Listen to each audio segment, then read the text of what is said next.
United States of June and can't talk about. You can't walk keep the reef around in the Jimmy Holden Hogs. I was renting where I won't know by the mile and shake the town and say, pig pen, this is a rubber glove. I'm about to put the hammer down. Put the air back on, hey Jonah, hey Ellison, hey John.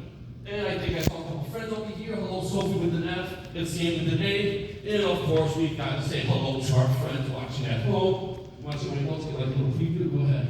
How you doing? I want to remind you, on October 9th, I am partnering with a friend of mine who is a children's director at another church to bring you an awesome event at Sandridge Nature Center, so I hope to see a lot of you there. So last time I was up here, I talked about this movie that I saw when I was 8 years old that really made me watch TV called A Truck Driver. And when I watched it, I saw it, so I said that the movie got nothing.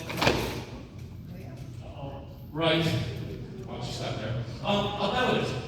I watched the movie several times since then, just to do research for it, that's all. And they actually did get 3 things right. The movie started off, they showed a competition called the Rodeo, R-O-A-D-E-O. This is where truck drivers from all around the country will come and have a contest to see who the best truck driver in the country is. That is absolutely real. That does happen every year.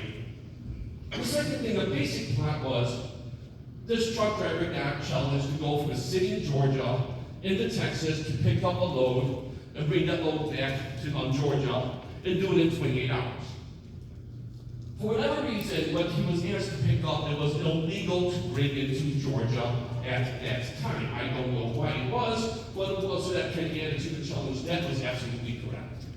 And the third thing they got so spot on was how they talked over the CB. And if you're not sure what a CB is, it's kind of like a walkie-talkie, high-powered walkie-talkie that a lot of people have in their trucks and cars at home. And you can use it, then you can talk to one another if they're within a few miles or so. And the best I think, maybe today's version would be maybe kind of like Zoom or like, Google Meets, something like that. And the truck drivers, they would use this to talk to one another, and they would use these secret codes. So when they're talking, they didn't want anybody else to understand them. One of them was called the 10 code. So you would say 10, and then a number afterwards, and that would mean something. Like 10-4 means, okay, yes, do it something positive, 10-4. 10-4. And if I said 10:20, I was asking where you are. If I say 10:36, I'd be asking what time it was, and there was about maybe 30 or so numbers that meant absolutely nothing. So if I said 10:40, I'm just saying nothing, just trying to trick you into thinking it means something. So it was just kind of a way for truck drivers to talk to one another, kind of secretly. And they also had this secret language. And what it was, they would just use regular, normal English words, but if they said it over the CB radio, it would mean something completely different. So let's put on a truck driver cap, and let's see if we can't guess what a couple of these means. I've got a really easy one for who wants to take this one, John or Allison? John. Anyway, then. And it says, oh, you're gonna laugh at me, sure. Jason, what is a smoky bear?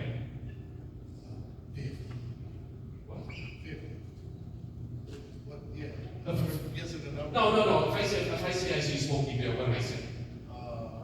Something's on fire, man. That's a policeman, yes. The smoky bear is the policeman. Well, I thought those would be indecent. Well, you guys are going to be in trouble for this next couple. What are Schneider eggs? Anybody at all? No guess. Those Schneider eggs are orange cones that you see in construction sites. Oh, here's a fun one. I love this one. What is a rocking chair? Anybody know what a rocking chair is? Somebody going slow? No, that's great.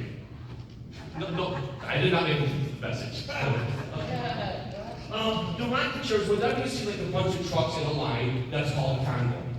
And the rocking chair is in the center of the convoy. So if I say, I'm going to pull into the rocking chair, that means I'm going to take my truck, my car, and go somewhere in the center of the convoy. And this was just a language that truck drivers used to be able to talk to one another. Kind of secretly, this was a secret language that truck drivers used to talk to one another secretly, so nobody else could understand.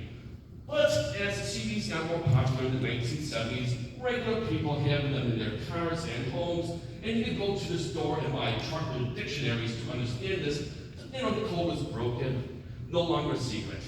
Now, CDs aren't used by truck drivers as much today, but those who still use it still talk like this, not to try to be secretive like they did in the past, but just one tradition. Truck drivers talk like that because that's how truck drivers talk. We're strange, we're weird, I know, I get it. But secret languages are nothing new though. They've been around for a long, long time. It is believed that societies of Christians in the early Roman Empire protected their congregations by keeping their meetings secret. In order to point the way to ever-changing meeting places, they made a symbol which followers would recognize and which they could scratch on glass, walls, and the like before meeting. Another idea says that the Ixius, let me pronounce it, Ixius, was used as a sort of a secret handshake. One person would draw with a stick a single curve. Kind of like that. And another person could show they are a Christian by completing the symbol. And that is how we got the Ixius fish. That is how that became a symbol for Christianity. When you see that marked on somebody's house or somewhere, that means that's where church is going on today. Now, there are several ideas as to why the fish was chosen, and it may be because Jesus was a fisher of men. Let's pray. Father God, we want the hands of a true fisher of men. Lord, help us to not to be afraid to go wherever the fish are. Let us not be afraid to get our hands dirty. Father, help us not to just catch and release new converts, but also be disciples of men as well. And all God's children say, Amen. And blessed are the pure in heart, for they shall see God. Our memory verse for this month, we keep in the mention that.